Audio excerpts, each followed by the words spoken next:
공경은 우리가 우리 부모나 리더 권위자를 세우고 그분들을 존중하여야 우리도 우리의 자녀나 아랫사람으로부터 존중받는다는 사실을 아는 지혜입니다.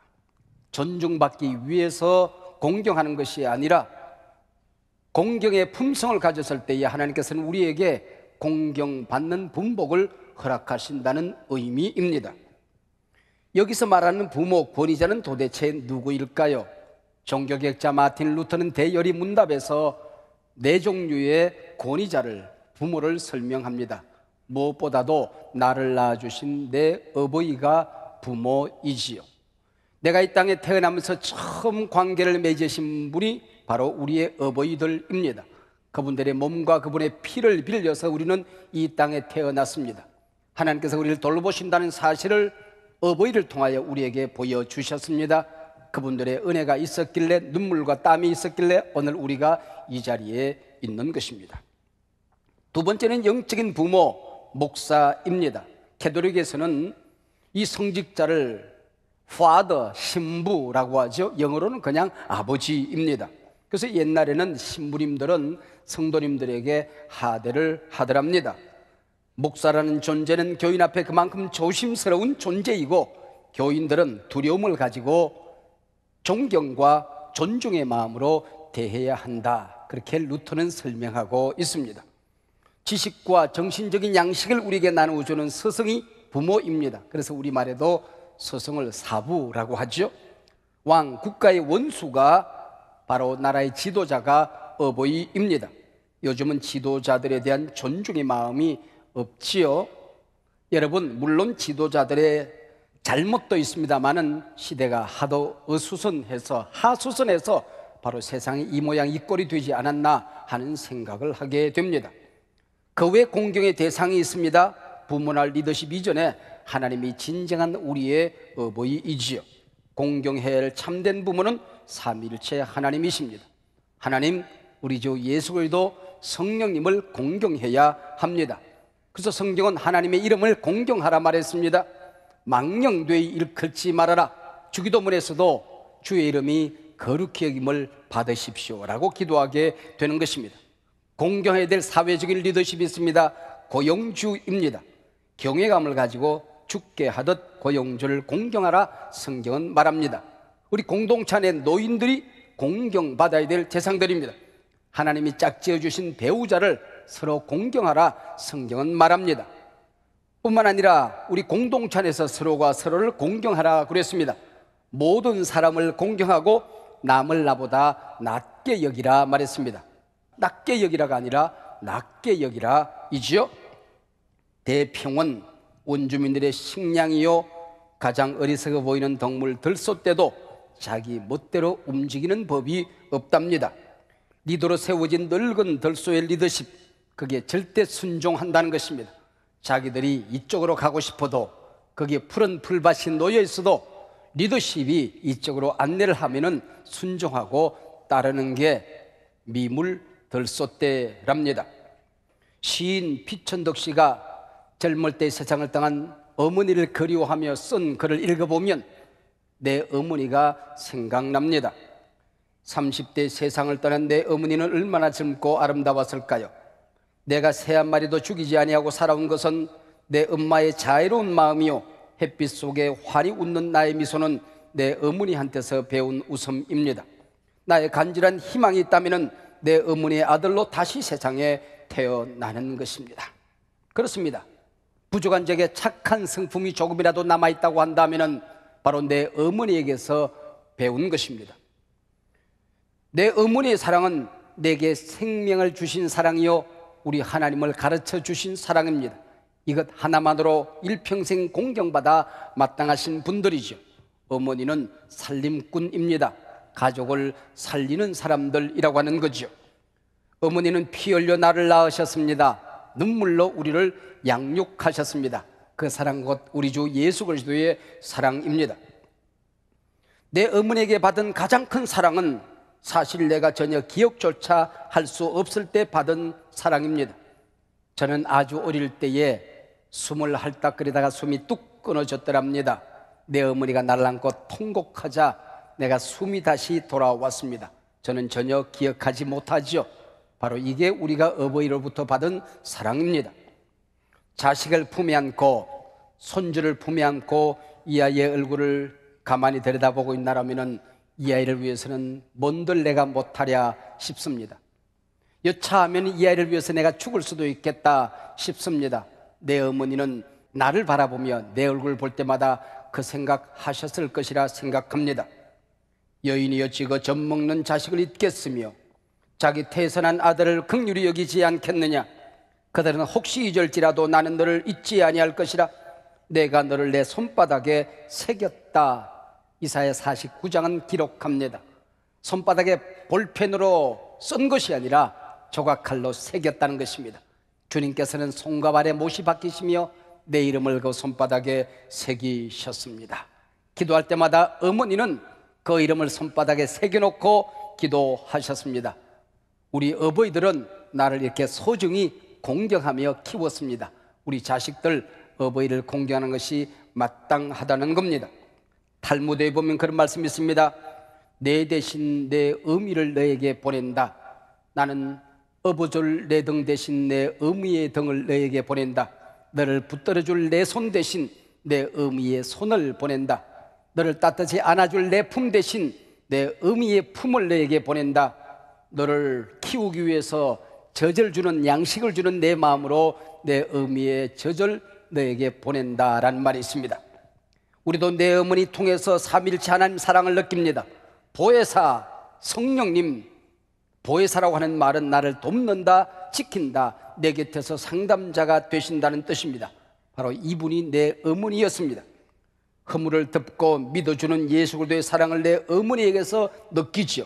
세상이 다 내게 실망하고 나를 버려도 내 어머니는 내게 실망하는 법이 없습니다. 나를 버리는 법이 없습니다. 세상이 다 나를 포기하고 비판해도 내 어머니는 나를 끝까지 사랑하십니다. 어미는 자다가 깨면 제일 먼저 자식의 이부자리를 확인합니다.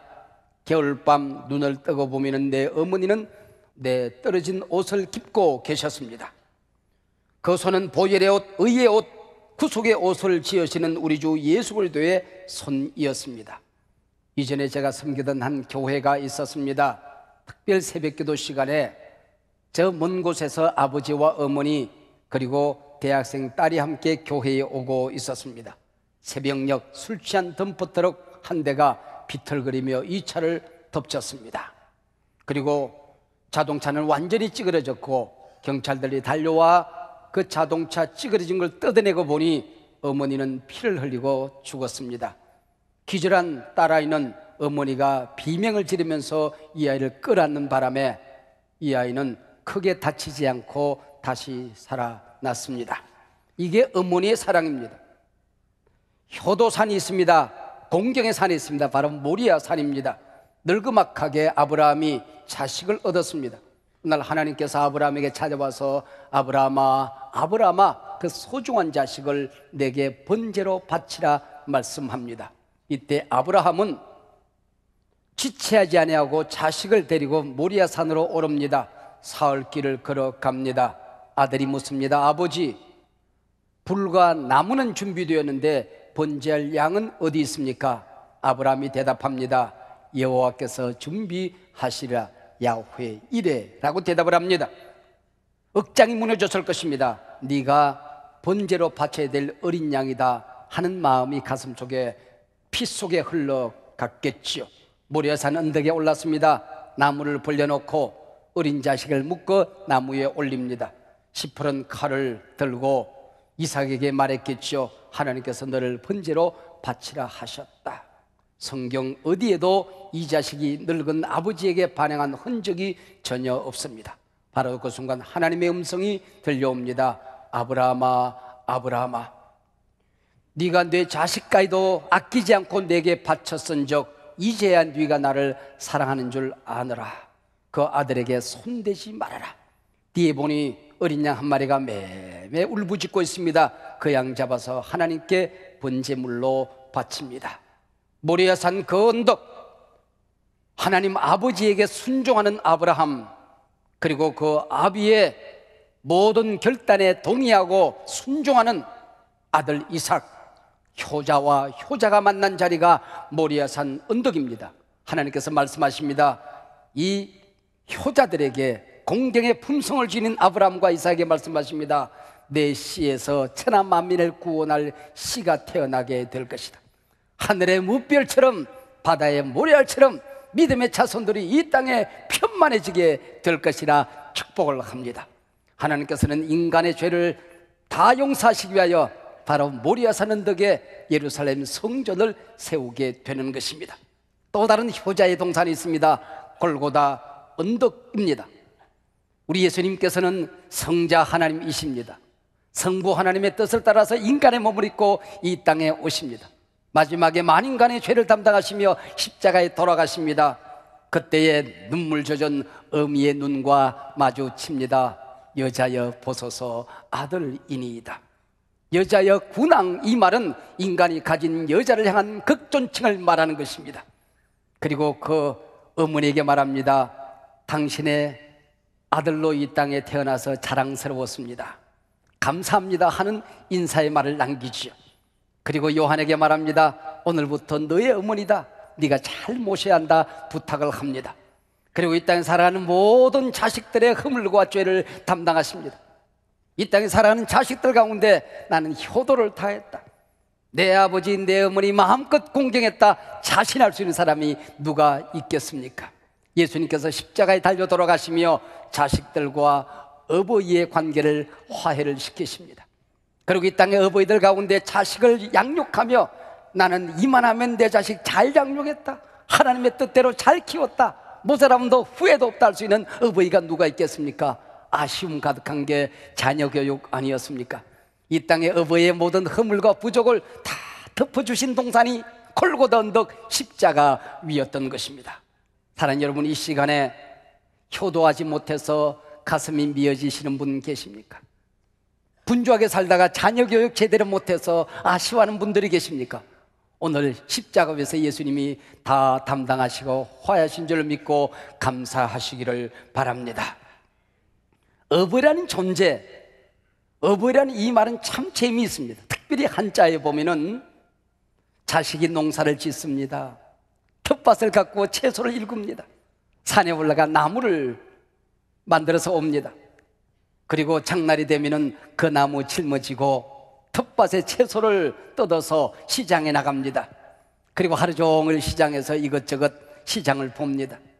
해가 서산에 뉘엿뉘엿 넘어가는데도 자식이 돌아오지 않자 밥 지어놓고 어머니는 동구 밖으로 나갑니다. 이 사람 저 사람 한 사람 두 사람 돌아오는데 자식의 얼굴이 보이지 않습니다.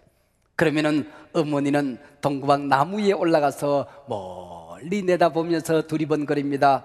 그 자식 언제 오려나? 드디어 자식의 얼굴이 보입니다.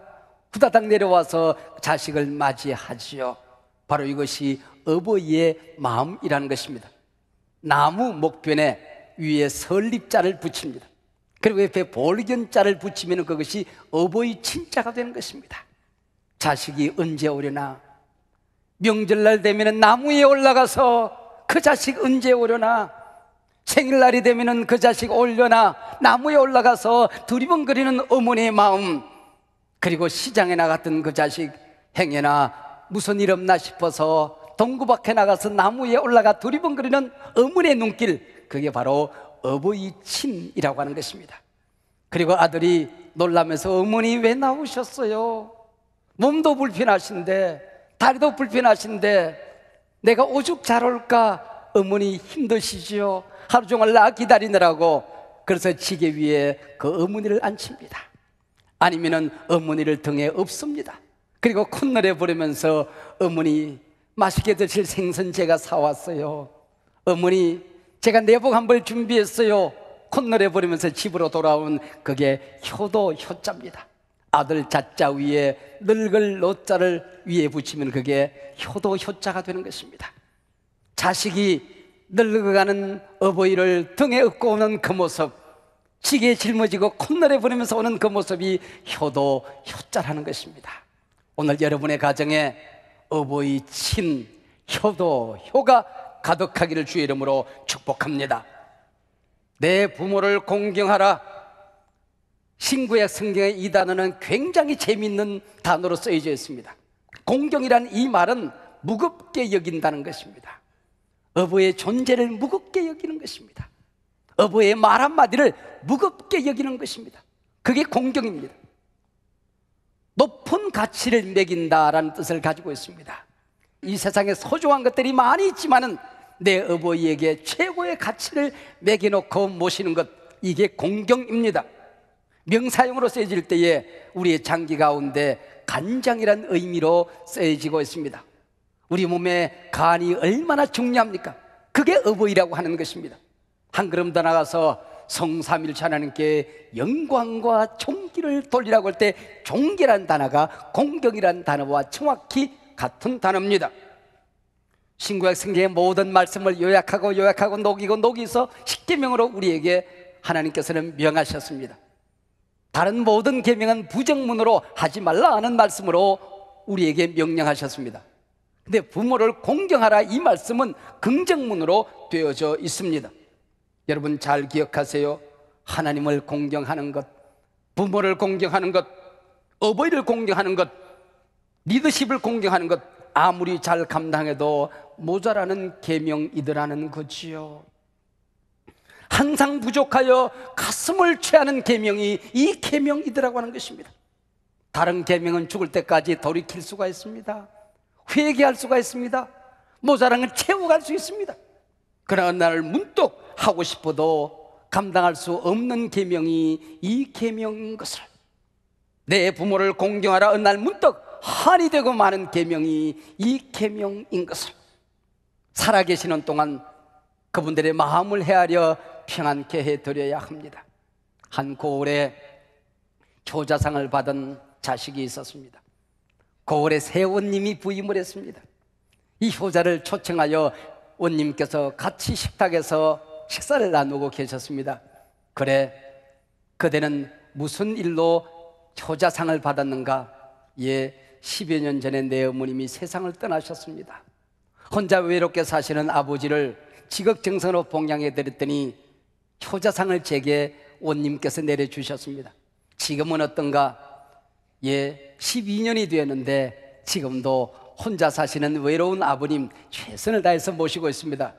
그랬더니 원님이 자리를 박차고 벌떡 일어났습니다. 이 못된 놈의 자식, 마당에 엎어놓고 곤장 20대를 쳤습니다.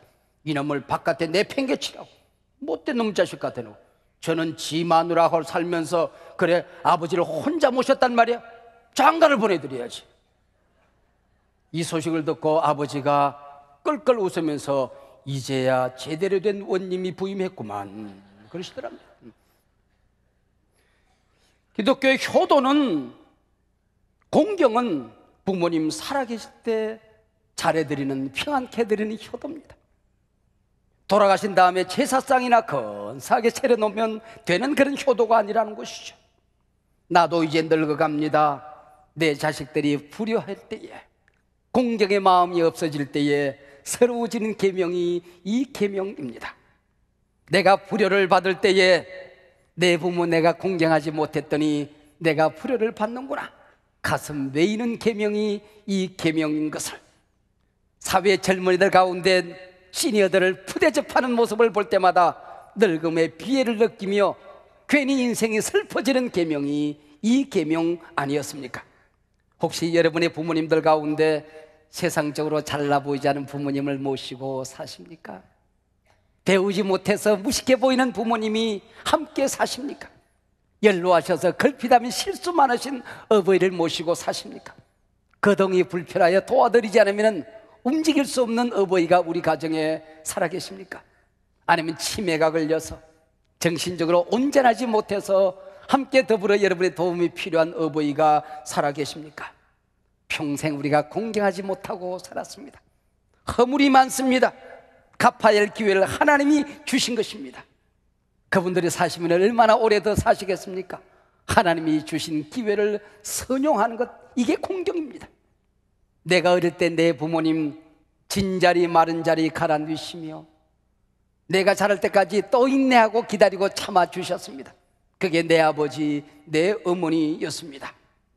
특별히 여러분의 부모님들 가운데 교회 나오지 않는 부모님이 계십니까? 예수를 그리스도로 영접하지 않은 천국 생명책에 그 이름이 없는 어버이가 계십니까? 오늘 이 자리에 함께 예배하지 않는 어버이가 여러분의 가정에 있습니까? 금식하시며 여러분 어버이에게 복음을 전하셔야 됩니다. 70억 인구가 다 지옥 가더라도 내 아버지 내 어머니 지옥 보낼 수 없다. 누구는 2억 만리 외국 땅에 가서 복음을 전하는 선교사가 되었는데 나는 내 아버지 내 어머니에게 복음을 전하지 못하고 어찌 땅끝까지 복음을 전하는 주님의 명령에 순종했다고 내가 말할 수 있을 것인가? 여러분 오늘 놀라운 결단을 함께 해 보시기를 바랍니다. 부모 공경 마땅히 해야 할 일을 하는 것인데 성경에 놀라운 상급을 약속하고 있습니다. 내 부모를 공경하라.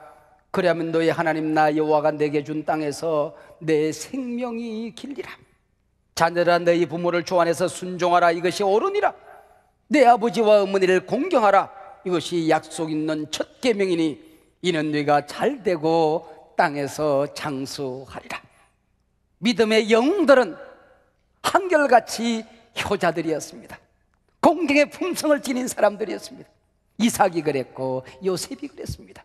셈이 그랬고 야벳이 그랬습니다. 다윗이 그랬고 솔로몬이 그랬습니다. 오늘 말씀을 준비하고 기도를 하다가 문득 내 어머니 생각이 나서 어머니에게 바치는 시를 한 편 써보았습니다. 엄마, 오늘은 엄마가 보고 싶다. 엄마 방 비어 있는데 엄마 어디 계세요? 금방 나 배고프다 문 열고 나오실 것 같다. 엄마, 오늘은 엄마가 그립다. 엄마 난 어릴 때 우리 집이 부자인 줄 알았다. 동네 아이들은 모두 헌책, 난 언제나 새책. 동네 아이들 모두 흥가방, 난 언제나 새가방. 동네 아이들 모두 보리밥 도시락, 난 언제나 쌀밥. 엄마만 있으면 난 언제나 부자였다. 엄마, 동네에서 난 언제나 멋쟁이. 신발도 옷 맵시도 난 언제나 멋쟁이. 우리 집 부자인데 왜 엄마는 헌옷 기워 입으셨을까? 왜 엄마는 떨어진 양발 기워 신으셨을까? 다 떨어진 옷 입은 당신이 난 미웠다. 오늘따라 손주 세움이 웃음이 해맑다. 그 예쁜 얼굴 속에 엄마 얼굴이 떠오른다. 엄마, 난 행복한데 왜 눈물이 날까? 엄마가 세움이 안고 계시면 얼마나 좋을까? 엄마, 세움이가 이쁠 때마다 난 왜 엄마가 보고 싶을까? 오늘은 엄마가 보고 싶다. 엄마 어디 계세요? 내가 고생하는 것 보면 눈물 짓던 내 어머니 목회한답시고 내 맘 상하고 내 속 썩는 것 보시다 간장이 녹아 이 세상 떠나셨나? 엄마, 오늘은 엄마가 보고 싶다. 엄마, 오늘은 엄마를 불러보고 싶다. 엄마.